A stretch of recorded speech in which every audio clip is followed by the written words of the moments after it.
আসলে এটা শুরু করার পিছনে অনেকগুলো কারণ থাকে। একটা কারণ হচ্ছে যে আমার নিজের জন্যই নিজে কিছু করা, যে বাসায় যেটা আমি তৈরি করতেছি সেটা আমি এখানে কেন করব না? ঠিক আছে কি? নিজের একটা মানে পরিচয় তৈরি করা, যেটা এটা আমার ফুড কার্ট, আমি এখানে বিজনেস করতেছি। আর চাইলে অনেক মেয়েরা এগুলো করতে পারে। আমরা বাসায় জুস বানাই, রেগুলারলি আমরা যে রান্নাটা করি সেটা। সবকিছু মিলে চিন্তা করলাম যে না, নিজের কিছু করা দরকার। আর সেই জন্যই এটা আরকি। আলহামদুলিল্লাহ। আমরা আসলে অল্প সময়ের ভিতরে মানুষের কাছ থেকে যে রেসপন্সটা পাচ্ছি, এটা আসলে আশা করি নাই। সবকিছুর উপরেই আল্লাহ ভরসা আর আপনাদের ভালোবাসা। হ্যাঁ, আলহামদুলিল্লাহ। অনেক ভালো বলব না। তারপরেও বলব যে আলহামদুলিল্লাহ। কারণ আমি বসছি আমার ১ মাসও হয়নি। তার ভিতরে মানে মানুষগুলোর যে ভালোবাসা পাচ্ছি, বা অনেক মানুষই একবার আসলে তারা বারবার আসতেছে। এটাই অনেক বড় পাওয়া আরকি। রিভিউটা ভালো পাচ্ছি। এটাই পাওয়া আরকি ভালো।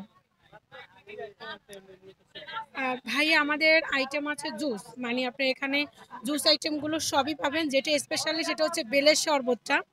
সেটা আমরা আসলে ঘরোয়াভাবে একদম হাতে তৈরি করি। মেরিনেট করে কেউ বুঝতেই পারবে না যে ওটা আসলে বেল খাইছে না কি খাইছে। মানে একটা স্মেল থাকবে বেলের। বাট আমরা কোনো এখানে মানুষ ইয়াবি ইম কি জানি একটা দেয় না? আমি ওটার নামও জানি না।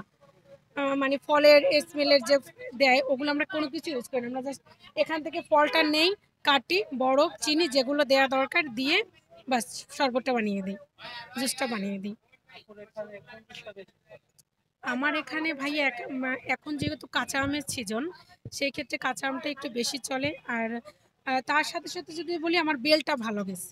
বেলটা এসে একবার খেয়ে গেলে তারা বারবার আসে, বেল আর লাচ্ছি। এই ৩ টা আইটেমটাই একটু ভালো চলতেছে। স্পেশাল বেলের শরবত। আর বেলের শরবত খাওয়া মানেই কি একদম শরীর ঠান্ডা। এটা আমরা সবাই কিন্তু জানি যে বেলের শরবতটা খেলে মোটামুটি কিন্তু আমাদের শরীর ঠান্ডা থাকে, শরীরের জন্য ভালো। সেক্ষেত্রে বেলের শরবতটা স্পেশাল।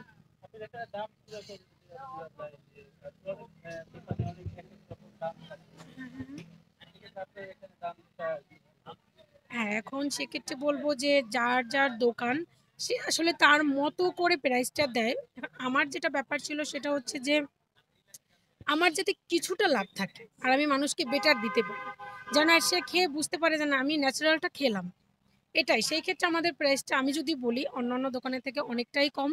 এবং অনেক কাস্টমার আছে যারা খেয়ে বলে এত কম, মানে এরকম বলে। আর আমরা বেটার দেওয়ার চেষ্টা করি, আসলে কমের ভিতরে ভালোটা আমার সামান্য পুঁজি আমি রাখি আর কি, যেটা না হইলেই নয়। আমার লোকেশনটা হচ্ছে ভাইয়া মিরপুর আগারগাঁও তালতলা যে নতুন রাস্তাটা, ওটা পলিটেকনিক স্কুলের ওপার থেকে এপারে সোজা। জি জি।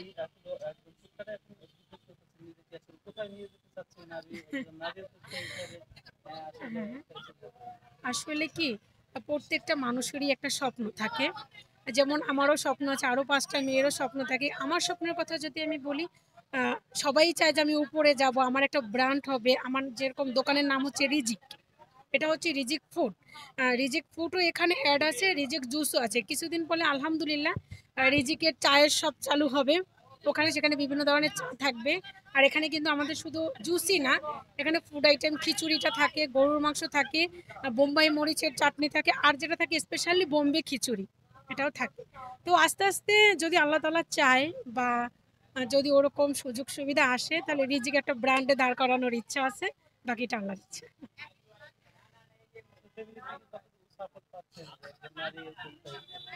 এখন আসলে ফ্যামিলি বলতে, আমার ফ্যামিলি বলতে এখানে যদি বলি কার অবদান বেশি, সেটা বলো প্রথমত আমার মা।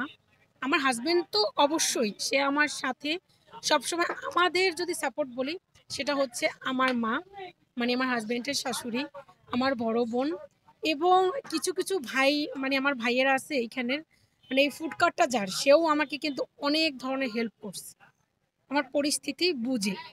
তো এই জন্য আসলে বলবো যে অবদানটা মোটামুটি অনেকের আছে মিলিত। কিন্তু আমার বড় বোন, বড় দুলাভাইয়ের অবদানটা আর আমার মায়ের অবদানটা অনেক বেশি এখানে। আর ওদের জন্যই আমি এখানে দাঁড়াইতে পারছি খুব স্থিরভাবে। বেগ পেতে হয় না, মানে আছে না যে পিছন থেকে সাপোর্ট দেওয়া, যেটা ওরা দিয়েছে। তাদেরকে বলবো একটাই, যে নারীদেরকে বলবো তোমরা যে যা পারো, যেখান থেকে যা পারো সেখান থেকে সেইটা শুরু করো। ইনশাল্লাহ বলে শুরু করো, আলহামদুলিল্লাহ পরিণত হওয়ার দায়িত্ব আল্লাহর। সে করবেই। আমি আজকে বাসায় যেটা পারি সেটা নিয়ে আমি করব। প্রত্যেকটা মানুষের ভিতরেই এক একটা, আমাদের মেয়েদের ভিতরে একটা গুণ থাকবেই। তো আমার কোনটা আছে সেটা আমি বের করে নিয়ে আসি, আর মেয়েদেরকে বলবো সেটা তোমরা বের করো, সেটা তোমরা যাচাই করো যে তুমি কোনটা বেটার পারো, আর সেটা নিয়েই কাজ করো। ইনশাল্লাহ সাকসেস একদিন আসবে।